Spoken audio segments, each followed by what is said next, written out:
Last recap before Snezhnaya, at least Genshin recap. I guess we got Star Rail next week, but wow, quite the journey we've been on, folks. I suppose it's only fit that we cap this off with a joke.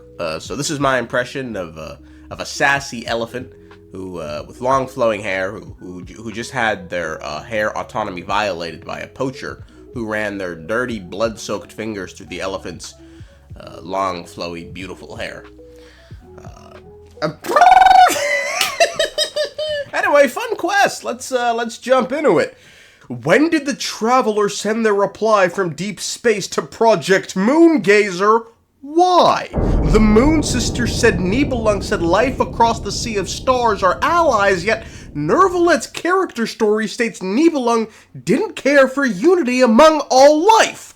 Why? The Moon Sisters implied greatly Istaroth doesn't like the heavenly principles. Why? There is a being in the universe named Yasankawar who once defeated 7 monsters to bring the entire world under their rule. This sounds awfully familiar to the primordial one, a progenitor god hailing from beyond the stars. Why? A lot of questions.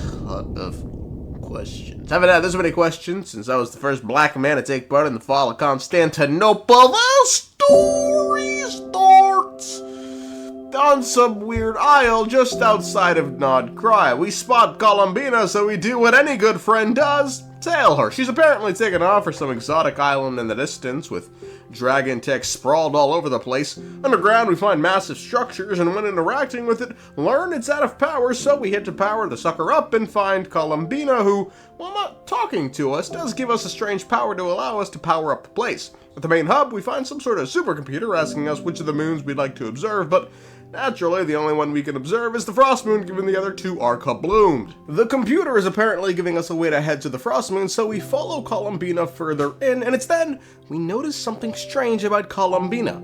Ah! What's going on? Columbina turned into a black Kohenki! You know, part of me wonders if Paimon would be just as surprised if this was a white Kohenki, but I guess we'll never know. We follow the imposter and somehow get duped into a spaceship that takes us up.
The ship, the Kohenki confirms that everything we're witnessing is just ancient dragon technology. That this Kohenki itself was rescued by Columbina on the Frost Moon, who sent the Kohenki to Earth to recover, but the Kohenki really wanted to go back to the moon because it has a mission, so it impersonated Columbina, and we just happen to get dragged along. Regardless, we decide, fuck it, let's go to the moon.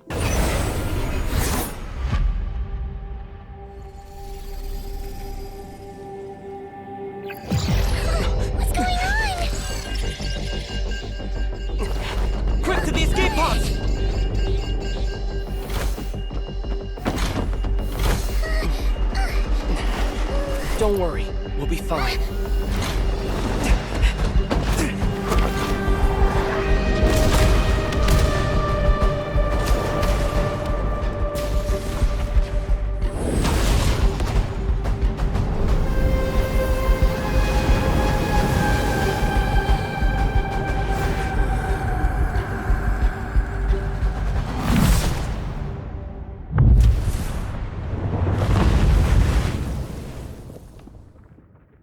We crash land, but are separated from the Kuhenki, so we go to look for it, rescue it, and after reading a terminal, learn the little feller's name is Ninin. Apparently, where we are is currently an energy station used to produce power to charge the Eye of Ibn Bellum. The Eye, which is the middle tower, can monitor the entire lunar surface. Given it'll help us track down where Columbina is on the moon, we decide to power it. After powering the last tower, we head to the Eye and power it, and, it detects an individual at a part of the moon known as Ungian Circle, which is apparently a home for living beings, sheltering many different species of creatures.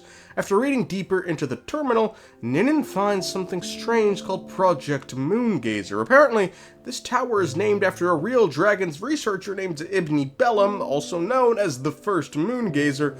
This individual was the one who led dragon researchers to the moon. While exploring the moon, Ibn Bellum received a mysterious signal from deep space. While none of the researchers could decipher the signal's meaning, Ibn believed it was a message from Nibelung, who at this point had left the world of Tevat. As a result, they built the Eye of Ibn Bellum to recapture that signal among others from deep space. Despite this, however, the signal would never return, so the tower was refashioned into what it is today. Despite all this intel, what Project Moongazer is still a mystery, as the file was encrypted. We then head for Ungian's Circle via space magic, and a local Kuhenki says it saw Columbina a few days ago and she's still here. So we head inside, and what do you know? Space rainforest that wasn't visible from the outside. Wonder why. We head in to read some terminals and learn the designer of this space was a dragon named Ungian, who believes out there in space there were many unique creatures, so he built this place to capture and hold them. His reasoning for this was the message they received from space wasn't Nibelung, but rather some alien out there in deep space. We decided to head to the top of the station, but first need to power it, so we head underground, do a bunch of bullshit, read a terminal that speaks of Ungian and some researcher named Magis Getty, who also worked on Project Moongazer. We eventually power the facility and go up.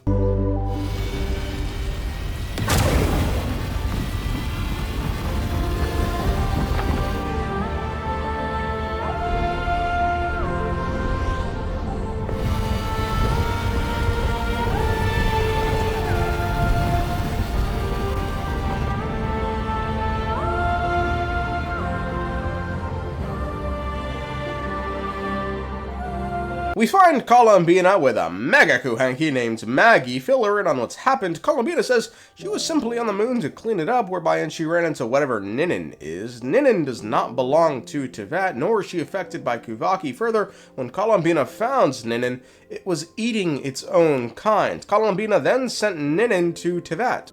I lent her my power so the Frost Moon Scions wouldn't worry if they suddenly discovered a black Kuhenki, but couldn't find me.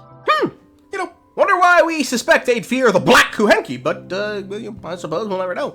Columbina introduces us to Maggie, the Mega Kuhenki, and says there's actually another Mega Kuhenki on the moon, Ungi, who's currently in a fight with Maggie.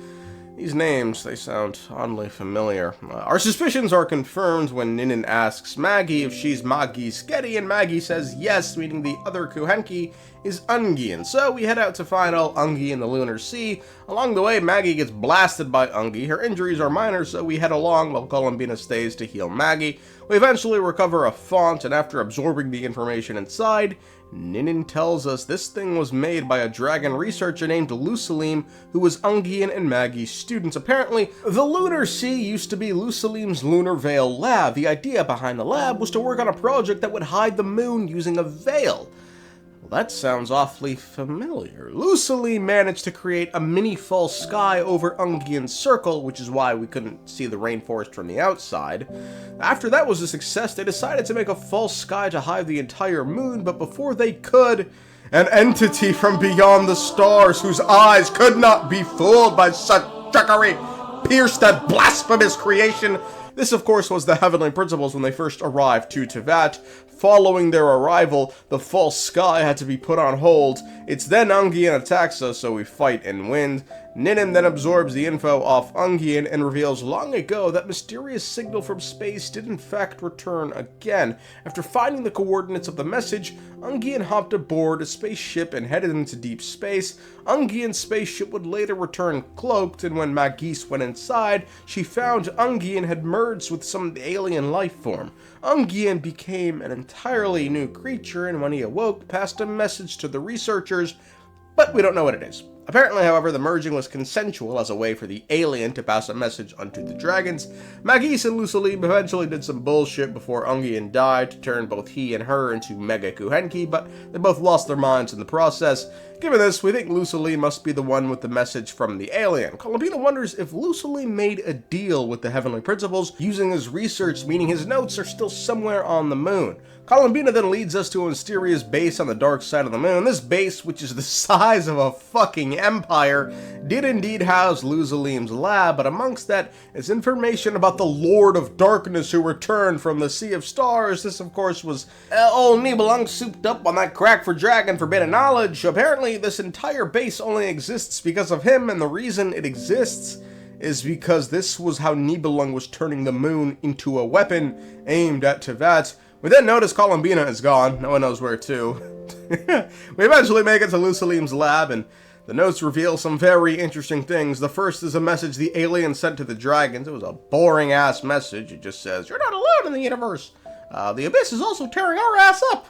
And, you fucking a bunch of guppy shit. At the end, the note states Lusalim's daughter is Ninin, and that Project Moongazer had help from the Moon Sisters. We ask Ninin why she's a Kuhenki now, but she says she didn't remember, memory's gone. Other notes reveal, yes, Lusalim surrendered his research notes to the Heavenly Principles, who then went on to create the false sky surrounding Teyvat and the local star system using the information gathered from the dragons. Folks, work smarter, not harder. We eventually find Columbina just outside the entrance to the moon's core. Columbina reveals she learned the truth at the moon's core and that Ninim's mission is to activate Project Moongazer at the Eye of Ibn Bellum, but to do that requires a key made from a power at the moon's core, so we head in with Columbina to do that, while Paimon stays behind with Ninin. Inside, we see a giant-ass launch silo Nibelung made to destroy Teyvat, but thank God in heaven the Heavenly Principles put down that beast souped up on crack, rendering this place useless. We eventually float into the moon's core and find the dragon, Ninin, or a recording of them. She confirms those brain-dead Moon Sisters gave the dragons power and blessings to carry out all this bullshit. Anyway, currently Moongazer is pumping out Black Kuhenki to carry out Project Moongazer. Moongazer's goal is to just say hello to the universe using the message the aliens sent to them. This whole thing is an endless cycle, pumping out Black Kuhenki who inherit a name, remember a mission, and complete Project Moongazer, sending out a message into the universe. The cycle has already happened before, and, given sending messages into space isn't safe, they began to work on a false sky to shield them. We wonder ourselves if we should stop Ninim from sending out a message into space and potentially inviting unwanted attention to Teyvat, and think about it on the way back to the Eye of Ibn Bellum. At the Eye, Ninin says she's willing to give up on her mission given the risks. Columbina asks what we think, and I say fuck no, shut this whole operation down, but due to the power of bullshit, the game rejects my choice, and Columbina says through the power of even greater bullshit, she can shield the message so that it can't be traced back to Teyvat. The little thing then dies, sending the message out into the universe. Everyone then leaves, but given Project Moongazer was activated once again, a sealed data segment becomes active once more, and it reveals the dragons once got a reply from the travelers. This is the received message, and sending our reply, unable to accurately pinpoint your coordinates. I cannot know how long this reply reached you, but I'd like to respond. At this very moment, we are travelers who have traversed the universe alone for a long time. And your voice, it is as if a bonfire has suddenly lit up a dark forest. You take great risks, yet you are fearless. You inspire us and warm our hearts. I believe, in this moment, it is the gravity of the starry sea and destiny that connects you and me. In the future, we will try to find your planet, but not now. Unfortunately, we're still dealing with some trouble. Ether, are you ready? One moment, you mean? Well then, my regards to you. Just as you said, the Sea of Stars is vast and boundless, and we are not alone. Let us meet again beneath the starry skies. When this message was sent, who knows, but given the travelers are traveling, we at the very least know it's after their homeworld was blasted, and we know, given it's a reply, it's after Moongazer sent its first message, which means it's after Nibelung left the world of Teyvat. But what's crucial, and what we don't know, is whether it was before the Heavenly Principles arrived to Teyvat. Anyway, that's the end of the quest. Other side missions show the traveler back at the spaceship confirming they once received a message while traveling, but all its content was lost. An interaction between the Moon Sisters show Canon once had a meeting with Istaroth to discuss this world's gravity and laws of time, with Arya adding it seems like Istaroth doesn't really like the Heavenly Principles. Now, I don't think this is like the biggest surprise, right, given later on in the timeline of the lore, Istaroth would help the Ankana Cats and help Makoto. She's always been a bit of a black sheep, and this conversation does take place before any of that happens, so, you know, it's not a surprise. Look, I don't think this line is a precursor for things to come, because the last time we saw Istaroth, she was being a good little shade and showing up to the meetings on time. Good day and good night.